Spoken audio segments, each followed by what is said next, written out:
Jadi aku juga mau tahan dia di sini karena aku perlu dia. Kalau kamu nggak bisa datang jenguk aku, hebat hati Paulus ini. Tetapi tanpa persetujuanmu, aku tidak mau berbuat sesuatu supaya yang baik itu jangan engkau lakukan seolah-olah dengan paksa, melainkan dengan sukacita. Jadi Paulus sadar, Filemon itu respect kepada Paulus. Kalau dia minta apa saja, pasti dituruti. Tapi aku nggak mau maksa, aku minta. Ayat 15. Sebab mungkin, saya tiap kali baca ayat ini saya pasti nangis, Pak. Begitu mengharukan. Hati Injil itu seperti ini. Sebab mungkin karena itulah anak ini dipisahkan sejenak daripadamu, Filemon, supaya engkau dapat menerimanya untuk selama-lama. Hebat gak hati Injil itu? Mengharukan sekali. Ini yang gereja kurang. Para pemimpin baca Lukas 15 ayat 1. Ditulis begini. Para pemungut cukai dan orang berdosa biasanya datang kepada Yesus untuk mendengarkan dia. Kata biasanya penting para pemimpin.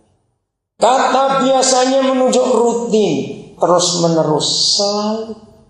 Siapa para pemungut cukai dan orang berdosa? Adalah dua kelompok masyarakat yang sangat dibenci oleh para elit agama. Farisi, ahli Taurat, imam-imam dan Saduki. Betul? Apa kelakuan mereka dari dua kelompok masyarakat ini? Coba jawab, apa kelakuan mereka? Menolak dan menjauh.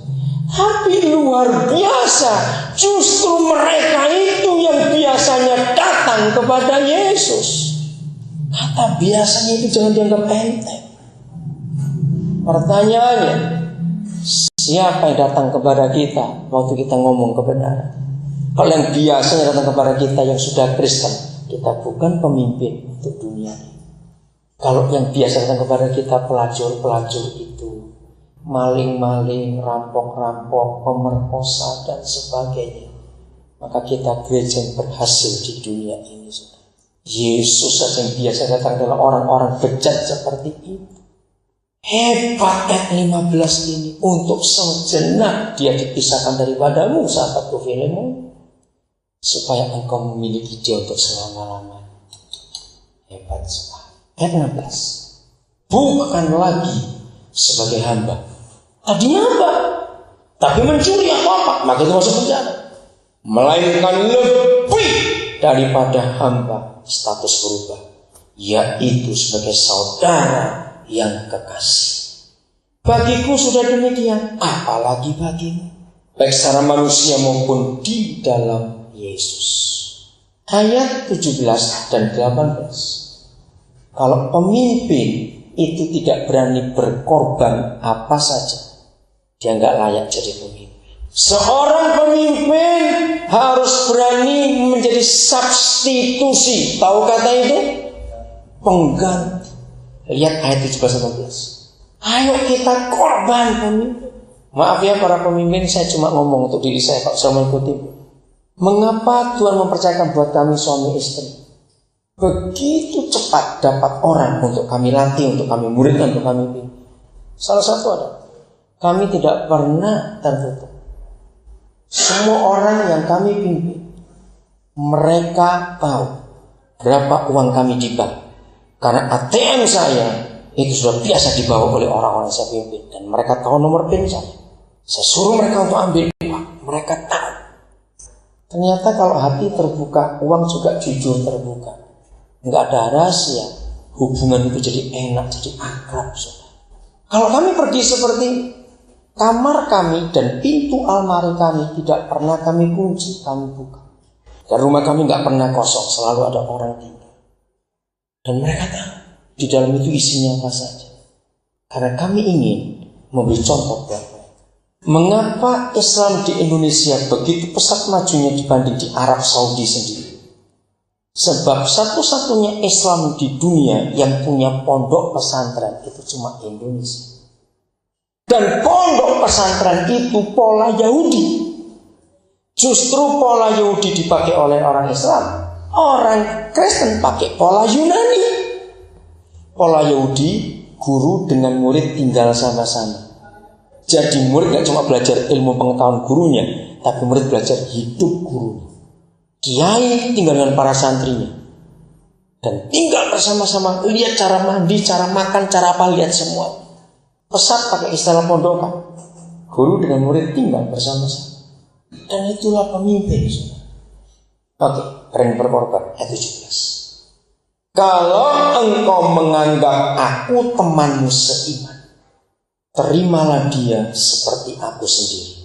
Substitusi. Betul? Paulus jadi pengganti.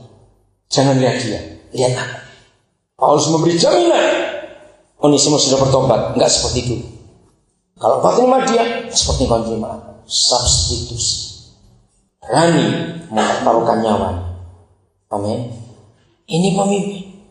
Ayat 18. Berani rugi. Dan kalau dia sudah merugikan engkau ataupun berhutang padamu, nah dari sini saya meraba-raba, mungkin dia mencuri gitu. Tanggungkanlah semuanya itu kepada. Jadi Paulus bayar. Pemimpin berani. Jadi Pak, yang tanya tadi, saya nggak cari cuma dalam gereja, saya cari di luar juga. Ayo kita maju. Cari murid dan tinggal dengan para gembala. Jauh lebih indah. Murid-murid tinggal dengan para gembala di rumah. Sekian semester.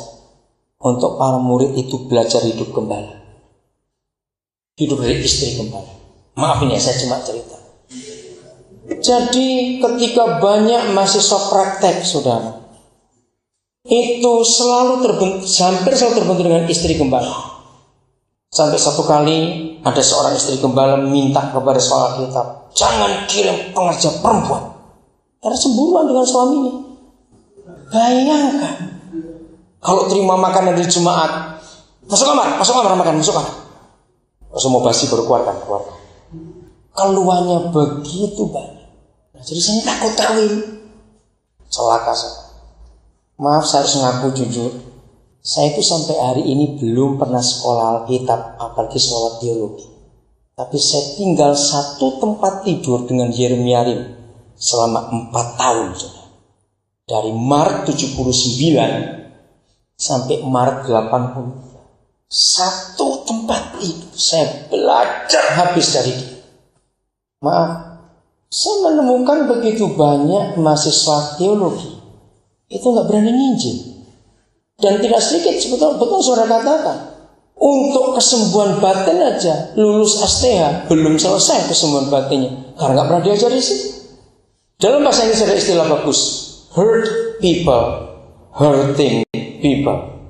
Orang yang luka itu pasti melukai orang lain. Maka itu banyak STH, banyak usaha soal kitab melukai orang lain karena dia sendiri masih luka dan belum sembuh. Maka itu jangan mikir soal kitab. Ikutlah tinggalnya seorang hamba Tuhan dan belajar dari mereka. Itu luar biasa. Itu mental. Ayo kita hidup seperti itu. Dan contoh-contoh Alkitab itu menyebutkan seperti itu. Hebat sekali. Kalau kita mau multiplikasi dengan cara melahirkan, itu baru benar. Jadi identik kita kalau satu benih. Teologi itu kita bisa baca buku kok saudara. Lebih baik saya anjurkan kalau saudara punya uang, jangan sekolah teologi, masuk sekolah sekuler. Kenapa? Karena kalau kita di sekolah teologi, kita akan ketemu tugas beli buku ini, baca, buat ringkasan. Betul tidak? Nah, kalau cuma untuk dapat gelar STH, beli bukunya bayar, sekolahnya bayar, ringkes juga bayar. Lebih baik waktu itu pakai untuk sekolah sekuler, lalu teologinya kita baca buku sendiri saja. Nggak bisa beli, pinjam juga bisa. Maaf, jangan tersinggung ya sekolah teologi. Kalau memang mau buka training, sekolah pelatihan seperti Pak Renat ada sini, dilengkapi seperti pesat, itu bukan teologi. Buat keterampilan yang lain untuk orang bisa masuk ke semua bidang. Jangan melulu hanya Alkitab saja yang dipelajari. Karena apa? Lihat prinsip ini.